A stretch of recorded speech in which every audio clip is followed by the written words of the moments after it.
Alhamdulillahi Rabbil Alamin wa bihi nasta'inu ala umurid dunya waddin wassalatu wassalamu ala ashrafil anbiya'i wal mursalin wa ala alihi wa ashabihi ajma'in. Ashhadu an la ilaha illallahul malikul haqqul mubin wa ashhadu anna Muhammadar Rasulullah shadiqul wa'dil amin. Amma ba'd.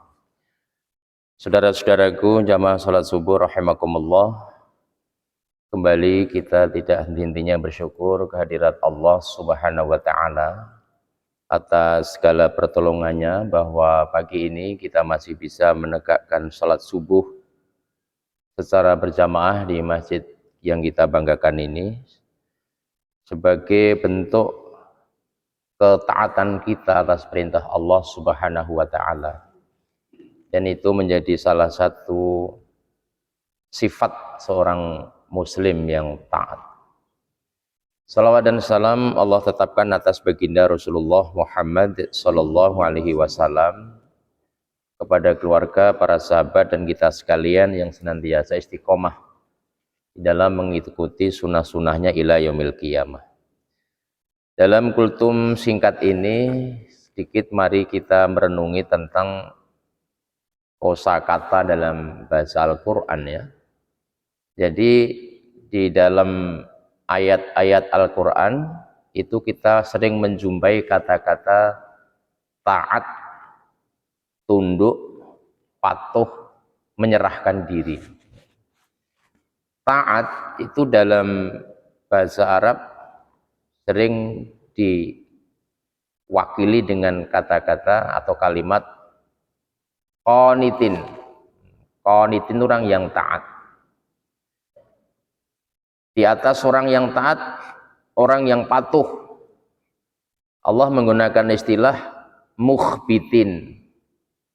Nah, totalitas dari qanitin dan mukhbitin menanti jadi aslim, penyerahan diri secara totalitas.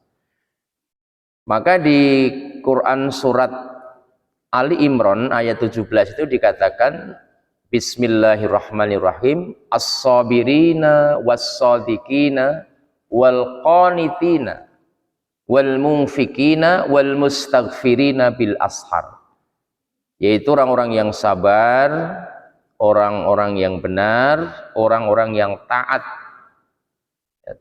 qanitin, orang-orang yang mau memberikan sedekah, dan orang-orang yang beristighfar, mohon ampun di waktu sahur. Jadi sini ada kata-kata qanitin, taat.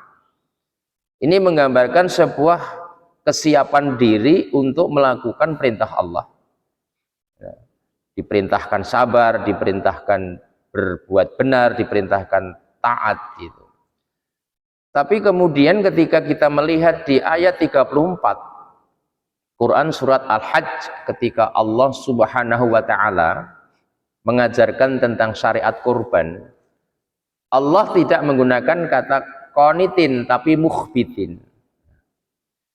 Bismillahirrahmanirrahim, walikulli ummatin ja'alna mangsakal yadhkuru smallahi ala ma razaqahum min bahimatil an'am fa ilahukum ilahun wahid falahu aslimu wa basyiril mukhbitin.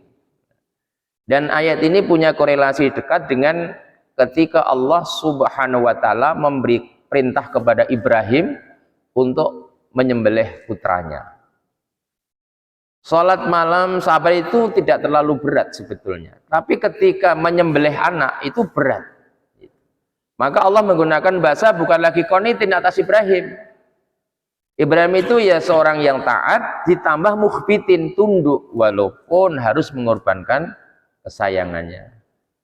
Nah, ayat itu kan kalau diterjemahkan, dan tiap-tiap umat telah disyariatkan untuk penyembelihan kurban. Agar apa? Agar mengingat nikmat Allah yang berupa hewan ternak. Dan hanya kepada Allah lah kalian menyerahkan diri, dan beri kabar gembira kepada orang-orang yang mukhbitin, patuh, tunduk. Jadi mukhbitin itu patuh dan tunduk. Nah, kalau kata taat dan patuh dan tunduk ini dijadikan satu, maka jadilah orang-orang yang wafa aslimu, orang yang menyerahkan diri, tidak pernah membangkang kepada Allah.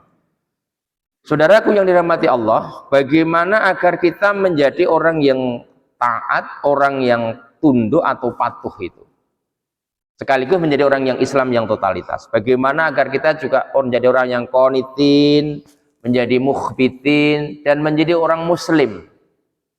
Maka di dalam syariat kita ini diajarkan tentang perilaku sholat.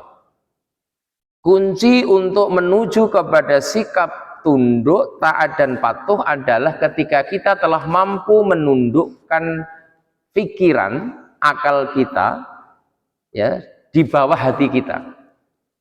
Jadi kalau misalnya akal itu masih menguasai hati, sangat sulit menjadi orang yang taat, yang tunduk, apalagi patuh. Jadi kalau otak ini masih menjadi panglima, menjadi kekuasaan diri kita ini, sulit untuk menjadi orang yang patuh. Ya. Bahkan ketika otak dan hati masih sama, selevel, itu pun juga belum bisa. Maka untuk menuju insan yang taat, insan yang patuh, insan yang muslim, dia harus menjadikan pikirannya di bawah hatinya. Di bawah hatinya. Maka coba kita lihat perilaku sholat kita ini. Sebetulnya kalau kita memahamkan ritual atau ibadah sholat yang kita kerjakan dengan pendekatan ruhiyah, maka kita akan bisa menjadi orang yang tunduk, yang taat. Bagaimana tidak?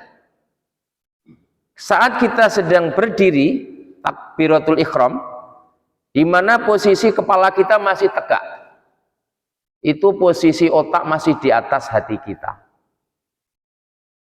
Kita bisa membayangkan otak itu adanya di kepala, hati itu di dekat dada. Ketika takbir kita masih dibimbing oleh otak. Maka Allah mengajarkan setelah kamu berdiri tegak, kamu rukuklah.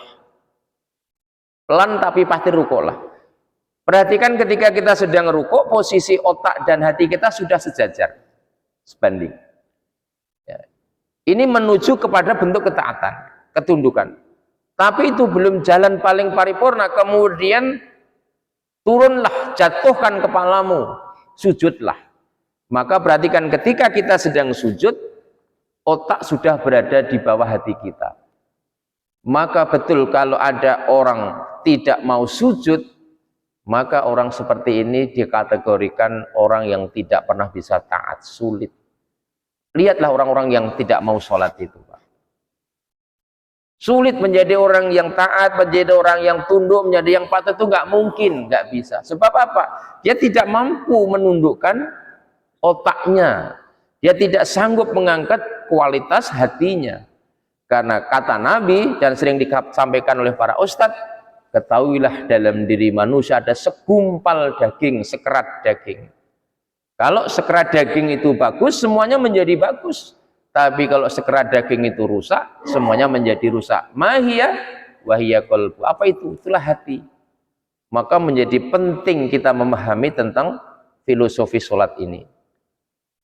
Orang yang sholat pun belum pasti mampu menundukkan jiwanya.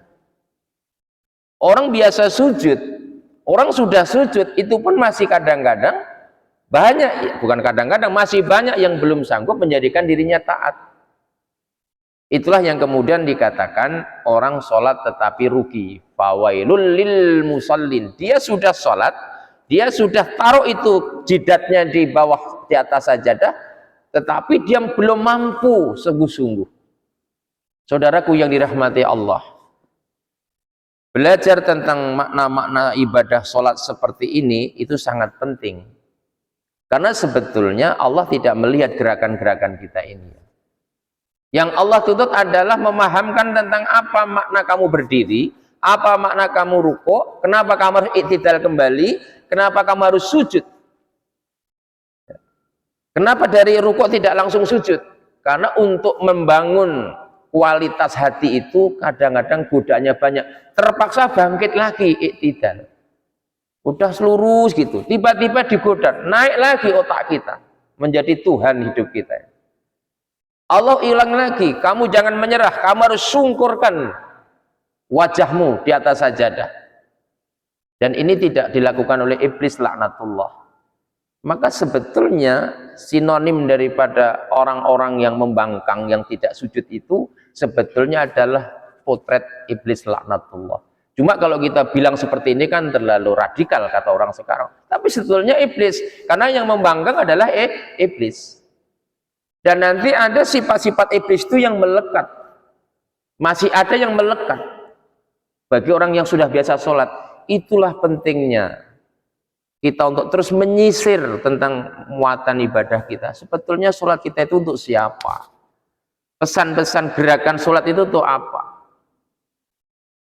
Bagaimana kita menemukan pesan sholat kalau masih kadang meributkan sholat? Ini yang jadi masalah. Orang bicara kulit, masalah bismillah nggak dijaharkan, ribut. Masalah sholat tarawih 11, 2, 3 ribut. Anda keluar dari substansi. Anda tidak akan menemukan dirimu kalau masih meributkan itu. Sebab apa? Yang kamu ributkan itu tidak akan pernah menjadikan dirimu taat kepada Allah. Saudaraku yang dimuliakan Allah, mari kita terus cerdaskan diri kita bahwa makna-makna ibadah itu bukan sekedar kita mengejar tata zahir, tidak. Tapi kita diajari bagaimana menemukan sifat kepatuhan, ketundukan seperti yang dicontohkan oleh para rasul, para nabi. Cukuplah kita memiliki kakek moyang Ibrahim alaihissalam yang begitu totalitas di dalam melakukan kepatuhan, bahkan sesuatu yang dia sangat cintai, anak yang dia gadang-gadang selama ini harus dia serahkan kepada Allah. Kemudian kita juga harus mengkaca bagaimana pengorbanan Rasulullah Shallallahu Alaihi Wasallam karena sikap kepatuhan. Pertanyaannya adalah, sudah patutkah saya dan kita semua dibilang, dikatakan orang-orang yang mukhbitin, orang-orang yang qanitin?